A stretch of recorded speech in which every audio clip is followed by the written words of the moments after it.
Ilia fires back at Dustin Gaethje, saying that Gaethje and his father made it personal when they brought up his height. And Ilia, bro, you know how tall you are. What are you talking about? You're talking like they blindsided you? Was this a surprise?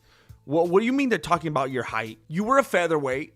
Now you're a lightweight. You're a dude who does something for a living that you have to be super ultra critical and aware of all your metrics, all your stats. You know how tall you are. Don't take it like an insult. What are you talking about? It just is what it is. Made it personal when, oh, they brought up his height and his divorce. When I put, bro, you're gonna act like you're upset with them bringing up your divorce. Your divorce became your whole identity for months, when you had to make sure that everybody knew that you ducking Arman Tsarukyan was more than justified. That became everything about you, bro. That you're the divorce guy. You became like Ross from Friends. You were just the divorce guy. That's like the whole, like what you wanted everybody to know about you, so that, you know, they give you your proper time. They give you your time to grieve. They give you time to work out everything in core. And even though, you know, all that got swept under the rug immediately after Gaethje and Pimblett fought, the very next day, oh, everything's fine now. No more drama, no more issues with the daughter, no more papas with the wife, courts, lawyers. It's all fixed now. Soon as that fight was over, we're good to go. We're good to go. When I put you to sleep and you're lying there next to the rose, I look at your father and ask him one simple question. Who's the short one now? Who? Who doesn't want to wear the ribbon? You should have kept your father out of this. He was the one calling me short guy and saying that you smashed me all while holding a beer in his hand. Bro, what are you talking about? Are your feelings hurt? This is what people do leading up to a fight. They talk papas. And then why point out the significance of the fact that his dad had a beer in his hand? What does that have to do with anything? You were just talking about champagne the other day. Like, what? Then you started talking about my divorce and telling the world you wouldn't want to be my roommate. He didn't say nothing about roommate. What are you talking about? Now I even highlighted this in my last video. He was making some homoerotic assumptions, okay? I did say that it was very interesting that you guys are about to fight. And Gaethje was like, if he was my boyfriend, I think I will break up with him. That was weird, Gaethje. I don't know why you would have done that, but I don't know why you're turning this into roommate. Like, if you want to come back at him, then yeah, talk about how he wanted to be in a homosexual relationship. That's different. But why are you like downgrading it and talking about how he wanted to be a roommate? It was actually worse than that. Idiot. First, we're fighting, not dating. Second, I'm not looking for a roommate. See, Gaethje was saying stuff that maybe was coming out a little bit awkward. Like maybe he didn't think of it beforehand. He was just going off the beanie. And it sounded a little bit funny. But like Ilia has had, like, this is premeditated. He's had some time to dwell on this. He's had time to put together a retort. And he's making it worse. It seems like his feelings are genuinely hurt. We thought that it was weird that Gaethje was talking about how if they were together, hypothetically, that Gaethje would leave him. But now what makes it even weirder is Ilia's like, oh yeah? Oh yeah, if we were together, you would leave me? Oh yeah? Well, your dad drinks beer and I'm gonna lay you down next to a rose. You know what this is reminding me of? This is like that one scene from that movie American Beauty with Kevin Spacey. Ilia Topuria is like Kevin Spacey when he's laying down and he's dreaming about that one chick with all the rose petals falling on her. Ilia Topuria is Kevin Spacey and Dustin Gaethje is that chick in the bed of roses. This is crazy. Proving my point, unsufferable little blank boy never said a thing about your wife. You want to speak words to my father and then act like I crossed some line? We already fighting, buddy. I think it's funny because Gaethje's right. He's saying, bro, listen. I didn't say anything about your wife. What I did say is if I was your wife, Ilia says that Gaethje crossed the personal line. He says, actually, I thought he was a great guy, but since he crossed the personal line, he crossed the personal line just because he said, if I was with him, I would leave him. Bro, what kind of trash talk did you expect?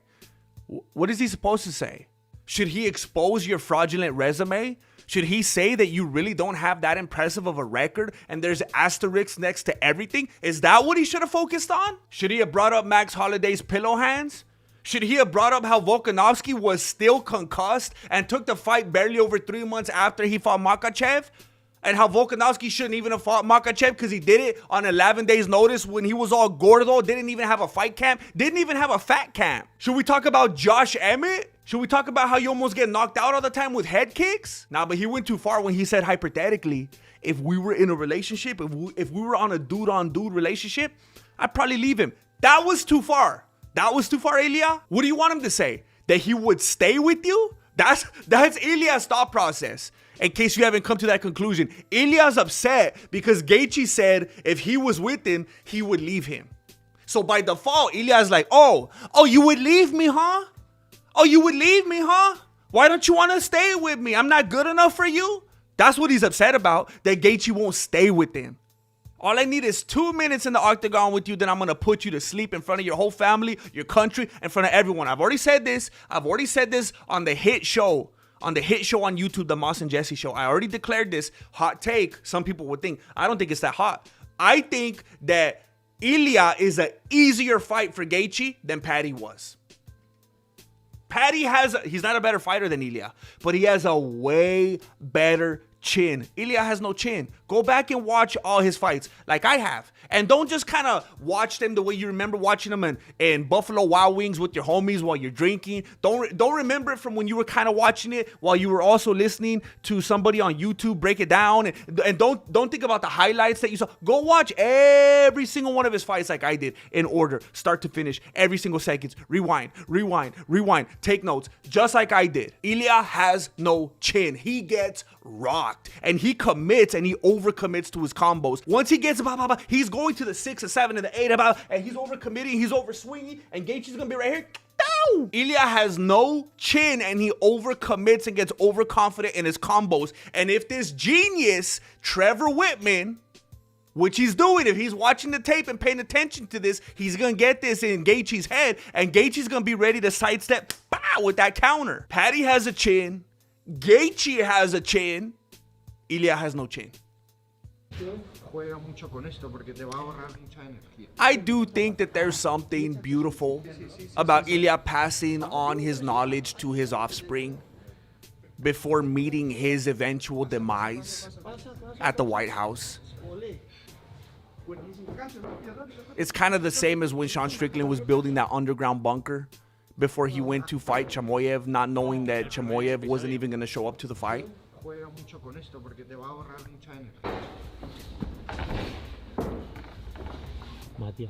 So apparently Ilia is training his arm bars here, and they're talking about him finishing fights with arm bars, and that arm bars are one of his strongest attributes.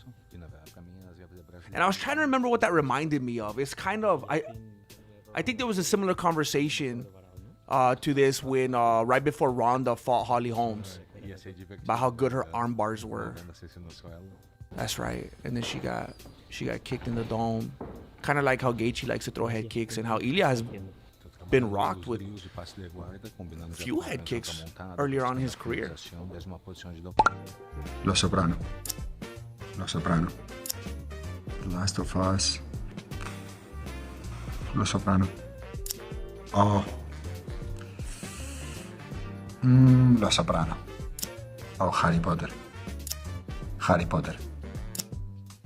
Now we know why he was acting weird when Joe Rogan was asking him what books he read. Remember how he kept like, oh, I read a lot of books.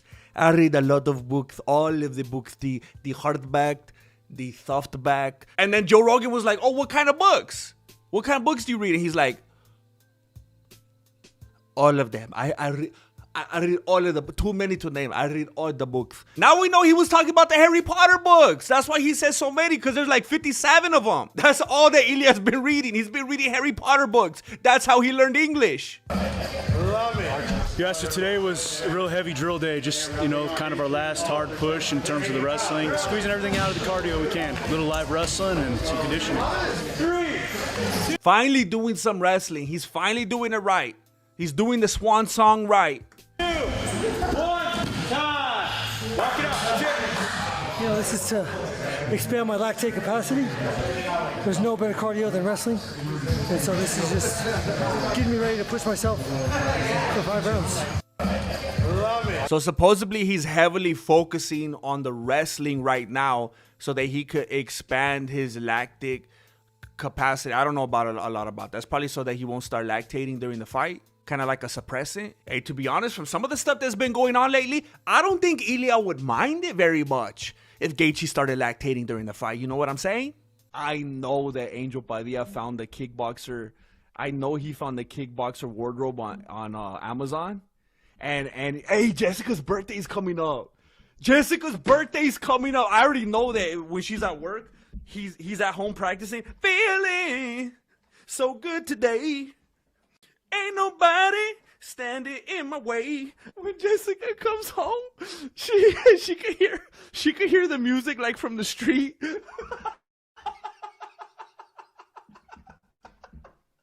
And she's trying to be nice. She doesn't want to ruin the surprise, so she has to text them like, hey, I'm coming up right now. I'm almost there. And then you can just hear the music lower. Feeling so good today. Ain't nobody